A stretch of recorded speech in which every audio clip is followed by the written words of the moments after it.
Bonjour, ici Daniel Lambert, psychologue. Aujourd'hui, pour vous parler du deuxième piège dans lequel il est si facile de tomber lorsque nous avons des enfants qui font des crises. Le deuxième piège, c'est de capituler pour avoir la paix ou pour sauver la face devant les gens pour éviter une crise. Capituler pour avoir la paix, c'est un piège fréquent parce que les enfants qui font des crises sont épuisants. Et puis souvent, nous n'avons pas beaucoup de moments calmes avec eux. Alors, on capitule. C'est une erreur parce que le message que l'enfant reçoit est alors clair. Si je veux quelque chose et que mes parents refusent, je n'ai qu'à faire des crises et puis persister. Ils finissent toujours par céder, tôt ou tard. Et ce genre de message-là, on ne veut pas apprendre ça aux enfants.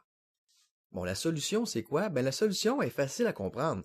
Plus difficile à appliquer dans le feu de l'action, mais quand même facile à comprendre. Il s'agit de choisir nos batailles. Un peu comme j'expliquais avec le premier piège, nous ne changerons pas tout en même temps. Nous irons graduellement, par étapes. Alors on s'attaque à un premier comportement à changer. On s'assure qu'il est vraiment important pour nous, voire essentiel. Et sur ce comportement-là, nous ne céderons pas. Il est trop important. Les autres comportements améliorés, pour l'instant, on endure. On s'y attaquera plus tard. Voyez-vous, décider de ne pas intervenir dans tel type de situation, c'est pas ça capituler. Capituler, c'est commencer par dire non, tenir notre bout, et puis ensuite laisser faire l'enfant. Ça, c'est capituler. Et ça, c'est ce qu'on veut pas. Ici, le message pour l'enfant est on fait des crises jusqu'au moment où papa ou maman disent oui. C'est le message qu'on veut pas passer à l'enfant. Par contre, si je décide de ne pas intervenir dès le début sur tel aspect, mais que j'insiste pour un changement chez l'enfant dans telle autre situation, l'enfant comprend exactement ce qu'on veut qu'il comprenne. Certaines choses ne sont pas négociables. Alors voilà, il vous reste à choisir sur quel comportement vous n'allez plus être négociable. Ce sera un non ferme.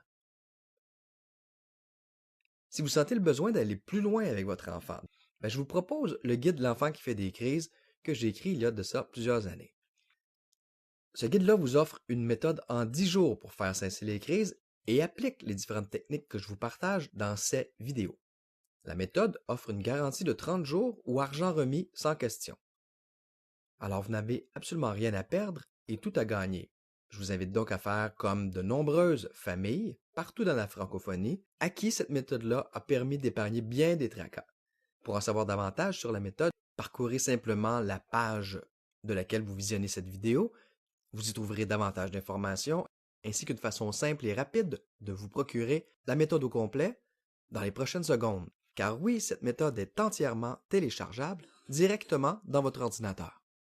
Alors ici Daniel Lambert, psychologue, qui souhaite pouvoir vous aider à retrouver une belle harmonie familiale.